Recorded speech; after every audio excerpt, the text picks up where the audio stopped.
Hello again, Alan Gilday here from createyourabundance.org, where we look at health and well-being, creativity and abundance of all good things, and try and find ways together that we can enjoy more of the better things in life. I also do another website called $50 Film School, and you're very welcome to pop over there and check it out. There's a free screenwriting module there for you to enjoy. It's 30 minutes of video tutorials on screenwriting. So if you're into storycraft and creativity, and you may even just like the idea of being able to work on professional quality scripts and so on, that's there for you to enjoy for free over at $50 Film School. So the traits of self-actualized people. Number one, we were talking in the previous video about self-actualized people, people who take responsibility to develop themselves rather than abdicating responsibility and saying, oh, well, you know, a messiah is going to save my life, or my political party is going to change everything, or ET is going to come down and make the planet right and set everything to right. Saying, no, we need to know ourselves, know our strengths, know our weaknesses, know our amazing capacity for love and creativity and the good things within ourselves, bring them forth and learn to do that consciously and improve our lives.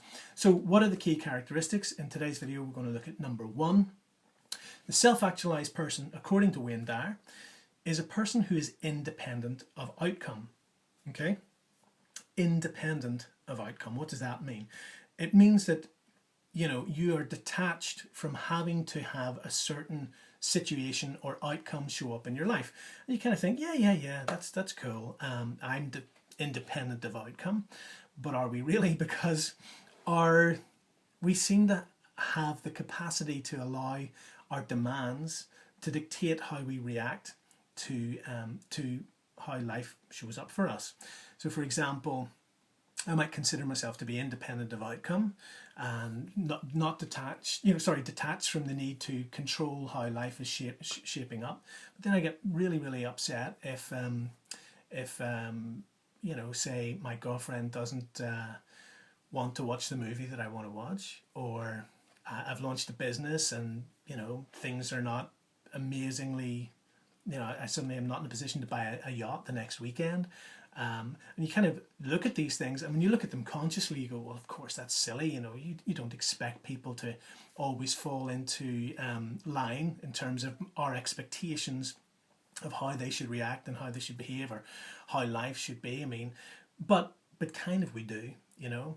And so how those expectations and those dissatisfactions with outcomes show up is things saying like, well, you know, sure, I made a commitment to you and we got married, and therefore the implication is that things should be hunky-dory, or I've worked hard at this job and I did my exams, the implication being that then offers of employment and pay rises should just be kind of flowing towards you all the time.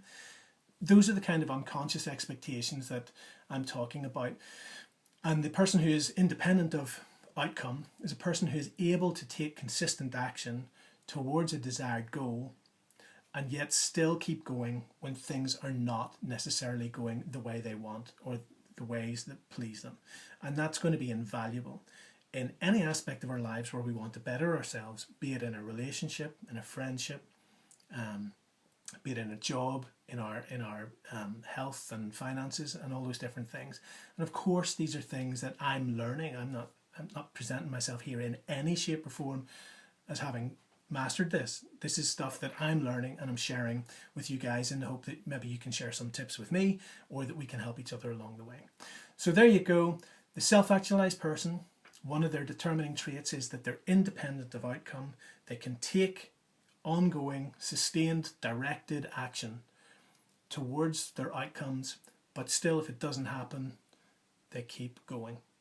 Or they amend, they learn the lessons that they need to, but they don't get caught up in a drama about it. That's really the key thing. And let's think of an example of that is somebody, well, I'm not really into this kind of stuff at all, but, you know, the founder of KFC, Colonel Saunders, got a check when he retired, and he looked at that check and said, this is not going to sustain me for the rest of my life. I'm going to find my resources, find what I can to improve and better my circumstances for myself and for my family.